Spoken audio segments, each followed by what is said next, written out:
Hi, my name's Jason, and allow us to sample the literary palette of the past. The year is 1957. Our author, French novelist, essayist, philosopher, humanitarian Albert Camus. The short story comes from a collection of short stories titled Exile in the Kingdom. It is called The Guest. And some of Camus' major works include The Fall, The Plague, The Stranger. He writes a series of plays, but these do not see great commercial success. He also writes essays, an essay on the myth of Sisyphus, reflections on the guillotine. Um, but I will begin with a bit of biographical information about Camus, and then we'll jump into my summary slash rant about the guest itself.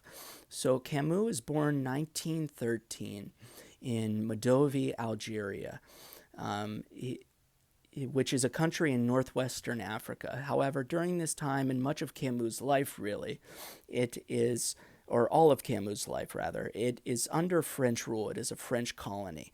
Camus was born to French parents, though. His mother is of Spanish descent, but still, nonetheless, French parents. And less than a year after Camus was born, his father dies fighting in World War One. Camus' mother moves Camus alongside his brother to a district in Algiers, Algeria, where she works tirelessly to provide subsistence based living for her sons. They live with their maternal grandmother as well as an uncle in a two-bedroom apartment, so a very enclosed, tight space. It can't be too comfortable or too palatial, right? So Camus goes to school. He has a teacher who serves as something of a mentor for him, who is a good, recognizes character and recognizes something special, whether it's his intellect or motivation or whatever about Camus. He helps Camus secure a scholarship to go to high school.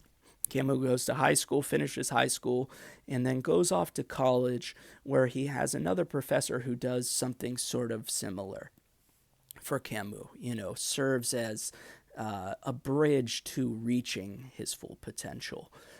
In college, he refines his literary as well as his philosophical tastes. I believe he studies philosophy in college. That's his major. And Camus then uh, graduates. He writes for different.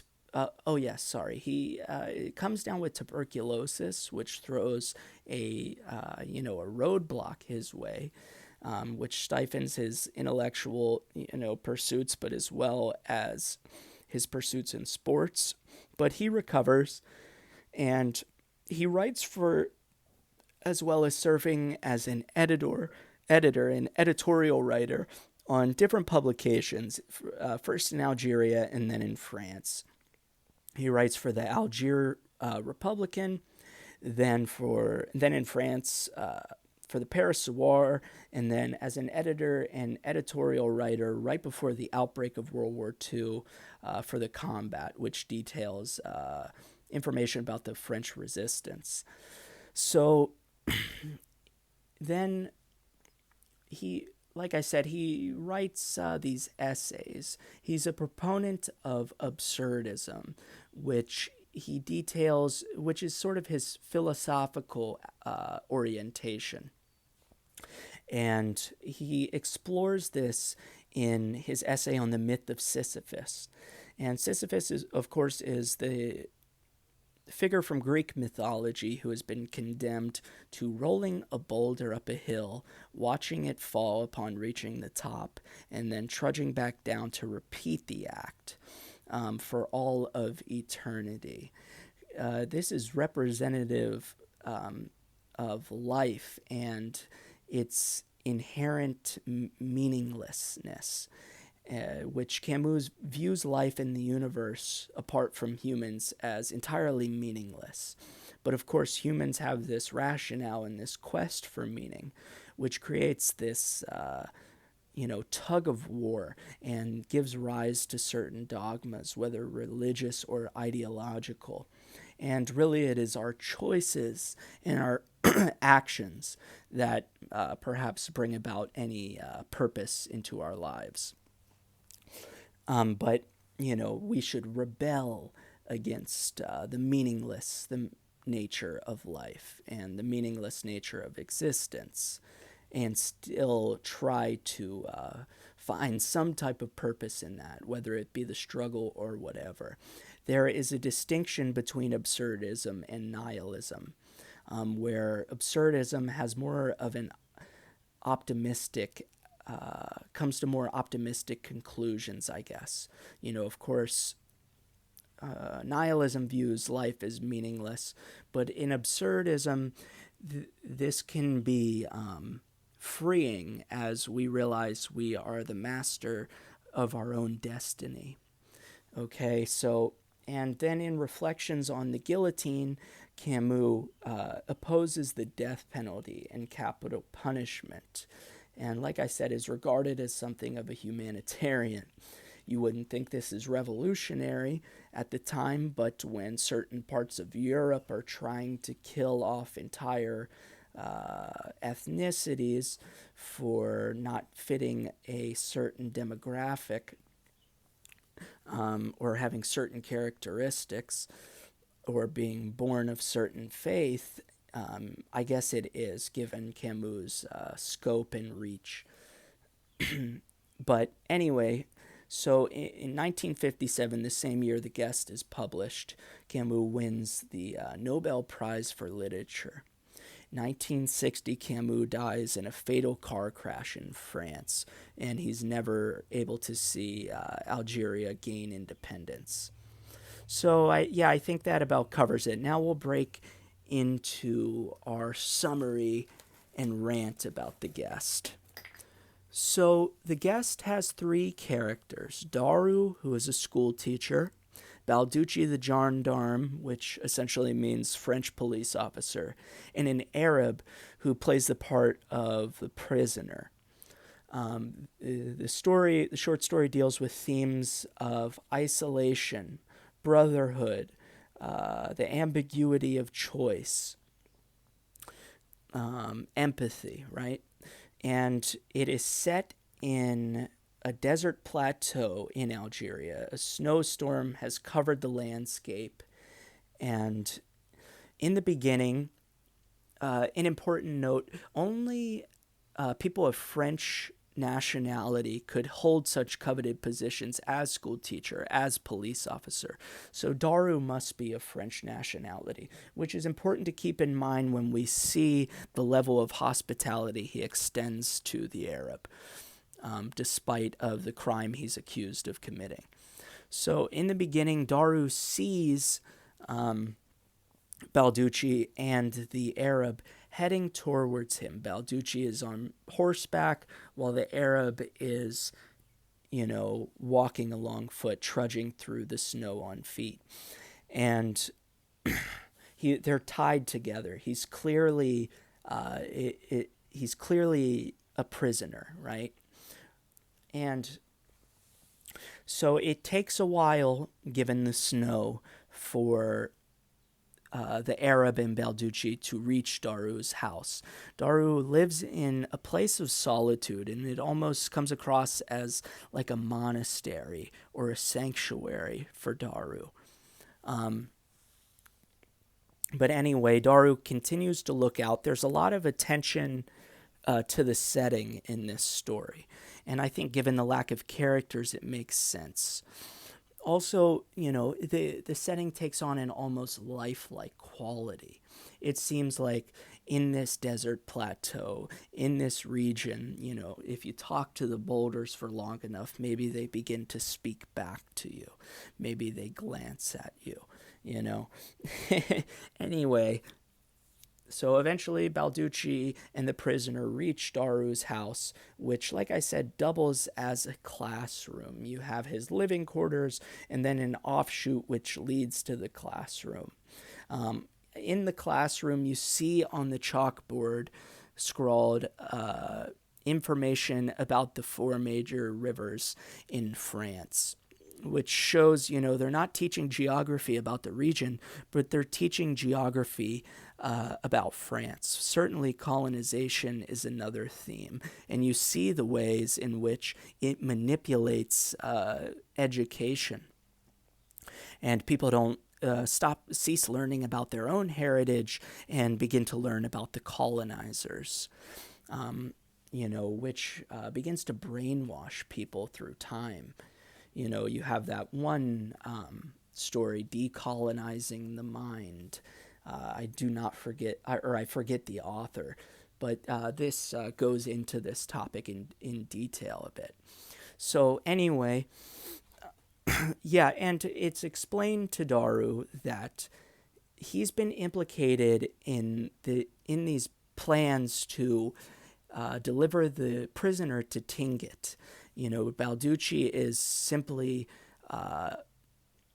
releasing the prisoner into Daru's custody now, even despite Daru being a school teacher, and Daru is expected the next day to deliver the prisoner to the French authorities in Tingit. Balducci explains this is because we have been mobilized in a way, and there is a rebellion brewing in the midst.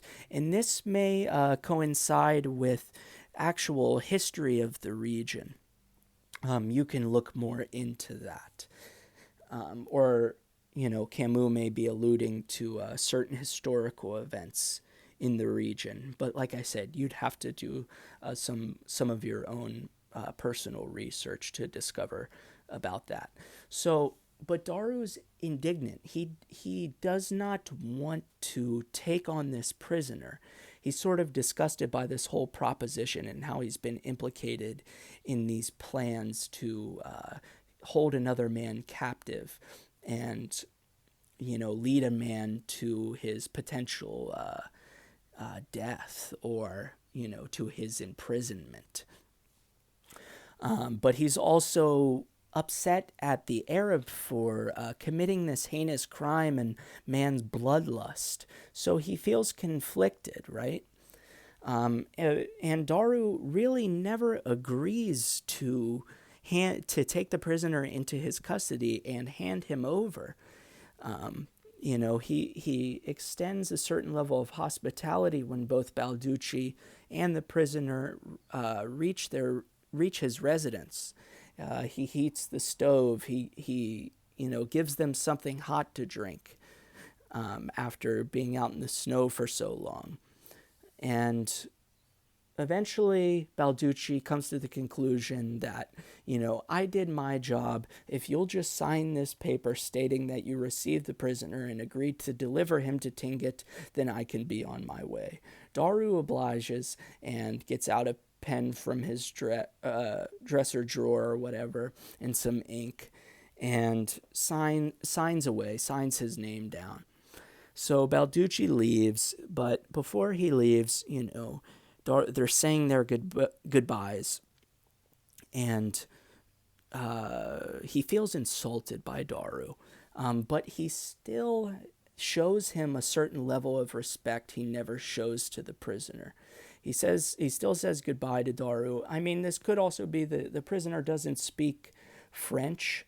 He's accused of murder. He's accused of killing his cousin, slitting his throat with a billhook over a dispute of grain, right? So this is a pretty heinous crime. I mean, really, the worst crime a man can commit is probably taking the life of another man or woman. But still, anyway, he says goodbye to Daru, but he looks peevishly. It seems like, he would just the same spit in his direction or spit at the Arab. But Balducci parts, and he's seen, going away. And he tells Daru, no, you don't need to see me out. I'm insulted. But he leaves anyway. And so now it's just Daru and the prisoner. Balducci gives Daru, before he leaves, a revolver, which Daru sticks in his pocket. He asks Daru if he's armed. Daru says he has a shotgun, and he says, well, don't you fear for your life? Many people have to do things during war times. You're not the only one. And Daru says, I will see them coming. Don't worry. So it's almost like you know, this prisoner, he doesn't even recognize him as a threat, or is maybe, there's a potential for violence, but he refuses to look at him in the same light that Balducci sees him. Anyway, so Balducci leaves, and eventually, at first, the prisoner is laying in the classroom. Daru heats up the classroom. He's laying on the floor. Daru goes and lays down, watches the sky. He has these ruminating thoughts about the situation he has now found himself in, right? Been implicated in, despite having nothing to do with the crime and nothing to do with, this has nothing to do with his occupation. Like I said, he teaches for a living, for God's sake. Why does he have to, transfer this prisoner to be condemned? But anyway, so after a while, he goes and he cooks dinner. He goes out to the shed. He gathers condensed milk, eggs, some dough to make cake, make some hot tea. And he cooks dinner for the Arab. And this is where you see they undergo a type of silent bonding, right? A silent bonding experience, which Daru also feels conflicted about. He notes that there is sort of a brotherhood of man that, comes over the atmosphere, like transforms the atmosphere among people like soldiers and prisoners when men are living in confined spaces together. So he cooks, and while he's cooking, he knocks the revolver that he forgot about that's still in his pocket up against the table or something, up against the counter, at which point he goes and he sticks the revolver in a desk drawer in the classroom. So he cooks dinner, and they sit down to eat, Daru and this prisoner. And while they're eating, before Daru will begin eating, he even tells the Arab, you can eat first. You take the first bite. So like I said, he extends this level of hospitality, shows him empathy that Balducci wouldn't. And, this leads to the Arab wanting Daru to come along with him to Tingit. He almost serves as like this representative of his humanity, right? Because the Arab doesn't speak French. He barely gets a few words. He's even unnamed. And this could be because it's a placeholder. Anybody could find themselves in this position where they're stripped of their humanity. It could also be that his ethnicity, his nationality doesn't garner him a name. Or also his crimes don't garner him a name. In One Day in the Life of Ivan Denisovich, Shukov, I believe, who is the main character, is referred to by his number rather than his name by the guards. Shah 854, 874, rather than his name. And it strips you of your humanity, right? So I think that's very much on display here in this story. Anyway, so they undergo this silent bonding while eating. I think at some point Daru asks him, so why did you kill him? Why? And if he felt bad. I don't think the prisoner answers that second question. But to the first question, he says, he ran. I ran after him. And this answer just really stuck with me. He's described at different points, and he almost takes on this like this animal-like appearance. And it seems as though that answer really feels like he was following an impulse, an instinct. It's not we must not forget that certainly we evolved from primates, from, Neanderthals, and we were hunter-gatherers for much longer than we've ever been, you know, participating in agriculture and considered intellectual, considered maybe conscious, whatever, began, documenting human history. But and not to say that those people weren't sophisticated in their own right, because of course they were. They wouldn't have survived. But it just felt like, what is this a justification for his crimes? Of course it's not. We can't just let people commit murder on the basis of an impulse. But of course there is a difference between a crime of passion and premeditated murder. So I don't know. It was just a fascinating line to me. Anyway, so they eat, and eventually it comes time for them to both lay down. He makes a bed for him, and, they both lay down. At some point during the night, the prisoner, Daru, is not asleep yet. He's having trouble falling asleep. And the prisoner gets up and finds his way to the door, which he exits, but he leaves cracked. And Daru has this moment of relief where he thinks the prisoner is trying to escape, and he will not have to face this choice, this ethical dilemma that he has been implicated, that he has been presented with, that he can't decide what to do, right? So it seems as though he keeps waiting for the prisoner to make the choice for him. But of course, a few seconds later, Daru hears running water, and then the prisoner comes back in and lays back down. And you're left to infer that the prisoner went outside to relieve himself, to use the bathroom, right? So then Daru then goes to sleep. I think he recognizes, if he was going to kill me, if he was going to do something, he would have done it then. Daru, during this time, while the prisoner gets up to go to the bathroom, he has the thought, I need to act now. I better not hesitate. It's better to go and grab a gun or just to stop him, ask him what he's doing. But he doesn't. He keeps hoping that the decision will be made for him. I think he would have even accepted his death in that moment if the prisoner went to grab the gun or went and tried to strangle him or hit him. Maybe not. Maybe Daru would have fought back. He is a man of honor. I can't say that for sure. But it almost seemed like he was willing to take on that fight rather than to act immediately. He kept waiting for the choice to be made for him, like I said. So Daru's able to sleep after that. He recognizes the prisoner's not going to slit his throat in the middle of the night like he did his cousin.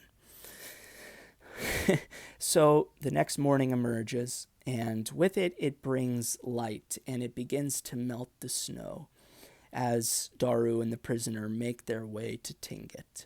After walking for a while, and the snow is melting and it's drinking up, the sun is drinking up the puddles left behind by the melted snow, and they descend the plateau, and upon reaching, I guess ground level or whatever, they see some trees along with boulders, and the scene is very chaotic looking.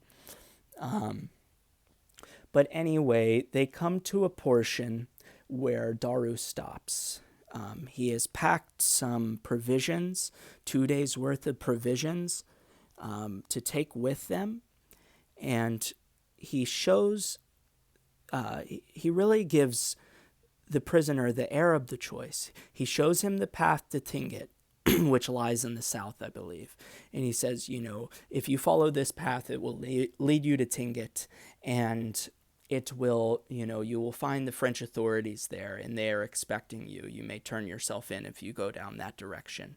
But also this slightly discernible path, this partially made out path that you can see this way, it will lead you to the nomads, and they will take you in according to their own law.